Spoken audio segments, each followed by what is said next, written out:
एक ऐसा मंदिर जहाँ का राजा अपने ही देश के मंदिर में दर्शन करने नहीं जा सकता। आखिर क्यों डरता है राजा भगवान के दर्शन करने में? दोस्तों, दुनिया भर में कई सारे अद्भुत, आकर्षक और रहस्यमय मंदिर हैं। इन मंदिरों के भव्य निर्माण शैली के चलते यह मंदिर आकर्षण का केंद्र हमेशा बने रहते हैं। ऐसा ही एक अद्भुत मंदिर नेपाल में भी स्थित है। जी हाँ, एक ऐसा मंदिर जहाँ राज परिवार का कोई भी व्यक्ति दर्शन नहीं कर सकता। आखिर ऐसी क्या वजह है? क्यों नहीं जाता राज परिवार का कोई भी व्यक्ति दर्शन करने? क्यों डरता है राज परिवार भगवान के दर्शन करने? चलिए जानते हैं आखिर क्या है पूरी कहानी।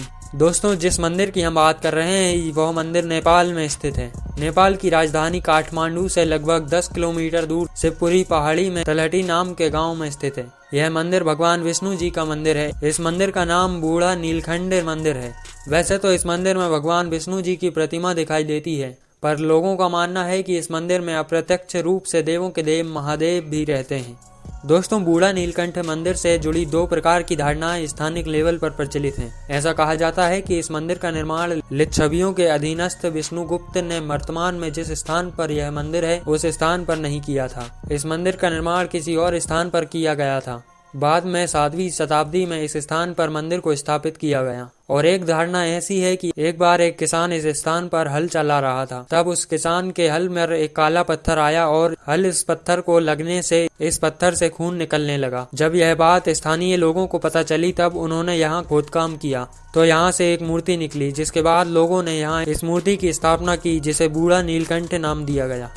बूढ़ा नीलकंठ मंदिर का निर्माण एक प्राकृतिक तालाब में किया गया है। इस तालाब की लंबाई लगभग 13 मीटर है। माना जाता है कि यह तालाब ब्रह्मांड के समुद्र का प्रतिनिधित्व करता है। इसी तालाब में बेसाल्ट खड़क से भगवान विष्णु जी की 5 मीटर लंबी प्रतिमा निद्रावस्था में बनाई गई है, जो यहाँ आने वाले हर श्रद्धालु को अपनी ओर आकर्षित करती है। भगवान विष्णु 11 शेषनागों के बने हुए कुंडली पर निद्रावस्था में विराजमान है। निद्रावस्था में भगवान विष्णु जी के दोनों पैर एक दूसरे पर रखे हुए दिखाई देते हैं। दोस्तों, 11 शेषनागों का निर्माण इस प्रकार से किया गया है कि उन्हें देखने पर ऐसा लगता है कि वे भगवान विष्णु जी के छत्र के समान रूप हैं। प्रतिमा में भगवान विष्णु जी के 4 हाथ हैं, जो उनके दिव्य शक्ति को दर्शाते हैं। साथ ही भगवान विष्णु जी की इस प्रतिमा को मूर्ति निर्माण का एक उत्कृष्ट नमूना माना जाता है।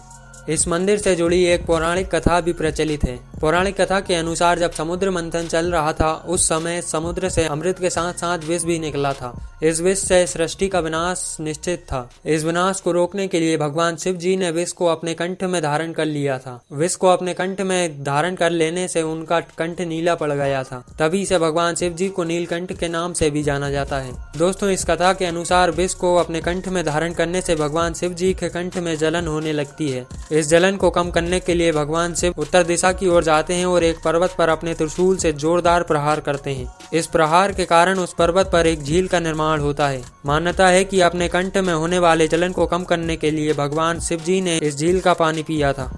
वर्तमान में इस झील को गोसाई कुंड के नाम से भी जाना जाता है। यह झील 436 मीटर ऊंचाई पर स्थित है। बूढ़ा नीलकंठ मंदिर के तालाब में इसी झील से जल आता है। दोस्तों, बूढ़ा नीलकंठ मंदिर का एक वार्षिक उत्सव भी मनाया जाता है। यह उत्सव अगस्त महीने में आता है। यहाँ रहने वाले लोगों और श्रद्धालुओं का एक ऐसा दावा है कि इस उत्सव के दौरान मंदिर के तालाब में भगवान शिव जी की प्रतिमा दिखाई देती है और साथ ही इस उत्सव के दौरान भारत और नेपाल सहित दुनिया भर से लोग यहाँ दर्शन करने के लिए आते हैं। दोस्तों, नेपाल के प्रसिद्ध और रहस्यमयी मंदिरों में से यह एक अकेला ऐसा मंदिर है जहां दुनिया भर के लोग, यहां तक कि देश के आम नागरिक भी दर्शन करने तो जा सकते हैं, लेकिन राज परिवार का कोई भी व्यक्ति नहीं जा सकता। इसके पीछे भी दिलचस्प कहानी है। दोस्तों, 12वीं और 13वीं शताब्दी के दौरान नेपाल में मल्ल साम्राज्य था। इस दौर के जो राजा थे वे वैष्णव धर्म के अनुयायी थे, जिसके कारण वे शिव जी की उपासना करते थे। माना जाता है कि 14वीं शताब्दी में मल्ल साम्राज्य के राजा जय ने शिव की उपासना छोड़कर विष्णु जी की उपासना करना प्रारंभ कर दिया और घमंड में आकर खुद को विष्णु जी का अवतार घोषित कर दिया। यह अवतार की परंपरा 16वीं शताब्दी में मल्ल राजा प्रताप के शासनकाल में भी जारी रखी गई थी। एक दिन हुआ ये था कि मल्ल साम्राज्य के राजा प्रताप को एक स्वप्न आया। स्वप्न में उन्होंने देखा कि अगर कोई राजा या फिर राज परिवार का कोई भी सदस्य अगर बूढ़ा नीलकंठ का दर्शन करता है तो उसकी मृत्यु हो जाएगी। कहा जाता है कि इस स्वप्न के पश्चात राजा प्रताप ने मृत्यु के डर से आगे कभी भी बूढ़ा नीलकंठ के दर्शन नहीं किए। उनके साथ ही राज परिवार के अन्य किसी भी सदस्य ने दर्शन नहीं किए। और यह परंपरा आज भी जारी है। तो दोस्तों, कैसी लगी आपको यह जानकारी हमें कमेंट में लिखकर जरूर बताएं। और साथ ही अगर आपको हमारे वीडियोस अच्छे लगते हो तो हमारे चैनल को सब्सक्राइब कर बेल आइकन को भी प्रेस कर लें। चलिए मिलते हैं अगली वीडियो में, तब तक आपका इस वीडियो में अंत तक बने रहने के लिए धन्यवाद।